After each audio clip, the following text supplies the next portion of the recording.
Well, the kids are back in school, so it's a good time to start talking about getting you back on track. We've got Dr. Aimee Duffy here. Says you don't need the gym, you don't need the Peloton, you don't even have to change your clothes. We have it in our house. You have everything you need right in your house. Yeah. And really, it's just 10 minutes a day. It used to be, go to the gym 45 minutes, 3 to 4 days a week. And actually, what we're finding is what's most effective is the exercise snacks that you can do all throughout the day. Consistency. Anything you do is important. So the best exercise, is whatever is going to work for you that you're going to stick with. Exactly. That's a big part of that is mental, isn't it?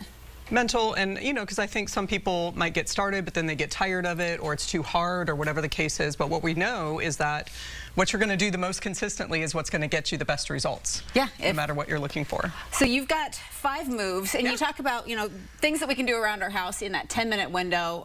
One move that you're always going to recommend, the squat, and you might, we all have a chair like this. Yeah, everybody has a chair of some sort in your house.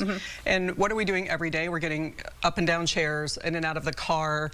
So, we want to be able to keep those muscles going. We don't want to have to say, I can't do that anymore, have to get something. And the goal is not to use your hands. So if you want to start using the chair to start out with, and you're just going to sit, and then you get back up again. And you could do that 10 times, several times a day, especially if you're sitting at your desk or something like that. And you're thinking about all the muscles in your core throughout. Yeah. Use your belly too. So you want to squeeze your belly both as you come in and come out, and then a little glute squeeze as you stand up as well. Very good. You want to make it a little harder, just take a step up and just do the squat. Same exact move, just don't sit down in the chair. Okay, excellent. And throughout the day, whatever you can do, maybe you're standing around waiting for something to load at your desk, whatever it is, you could just start doing do some air squats. Yep. Easy enough there. And then this movement, good against a kitchen counter. We don't have the strongest one here, but when you're leaning, you're cleaning, you're cooking, you're waiting for anything. So a little bit higher. I'm going to hold this just so it doesn't slip on you.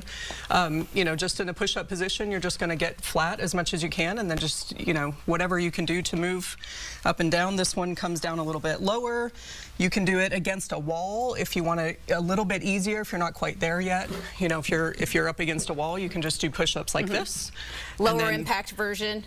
And then soon you'll be doing it against this chair because you're just all the way down and flat. Go to the floor, right? So, by maybe a month out or 6 weeks out, you can be doing a push-up on the floor. And are you thinking about the backs of your arms, your chest? So we want to be able to pick something up. We want to be able to, if you're up in your closet and you're trying to get something down off a shelf, we want to be able to have the strength in your shoulders to move things around. And you talk about that because you lose mobility when you don't challenge your muscles, even though it's not a weekly thing that you're supposed to be doing. So this isn't necessarily, I need to have big chests or big arms. It's about functionality. Like, what can I do, and make sure that I can keep lifting the things that I need to lift or move my body. And getting down off the floor, or getting down on the floor and then pushing yourself back up is vital. Well, and then we always joke sometimes that I want to take all the groceries in one load. Yes. You say do that. I mean, get the weight of the groceries and embrace that weight. Don't just drag it along. What are we going to do? You don't want to be like, I'm going to do this and carry all my stuff, right? Like,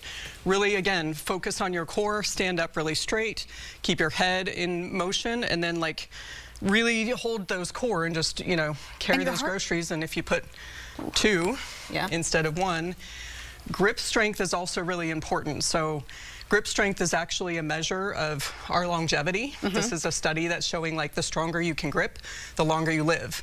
So not only is this about carrying the groceries and holding your core and your arms and everything, but that's one of the things that gets weak is I can't hold on to something anymore. I can't open a jar. I can't carry the groceries because I can't hold on to them. Well, and you don't think so much about your hands. You're worried about all the big muscles. But you're using the hands. Make sure you can grip it. So walk with your groceries. It's okay, and your heart rate gets up a little bit. And this isn't much of a thing, but it's enough to wake your body up to keep those movements. And we've got gallon jugs in there. So even if you're not getting groceries that day, go get something heavy and do the same thing around your house. Just carry something around and really make sure you're not slouching over and you're holding that core. That's going to keep everything stable, your back stable, so you're not hurting your back. And then we think about our backs. We've got backpacks, bags that we carry throughout the day. And so here's our kids, going back to school. So there's several things. They're doing the one side. I got my laptop. I got my water bottle in here. So this is heavy, right? So you can literally do the squat, holding it. So whether you put it on your backpack or you want to kind of hug it, you can do your squat. So that makes your squat a little bit more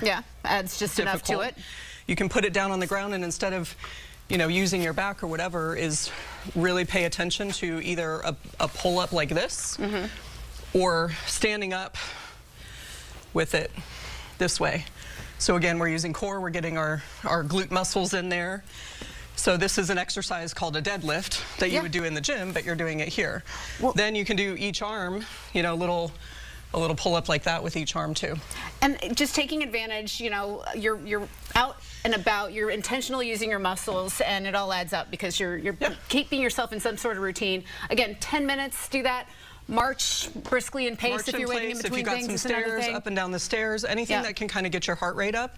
You know, put your arms up in the air, even do this if you want to make it a little bit more difficult. So no such thing as being too busy or too out of shape to get started, right? Yep. You're motivated. That's what we need. You know, that's all you need, and it's all around your house. Thank you so much, Dr. Aimee Duffy. We appreciate it, and people can find you and your practice online and learn more. Yep.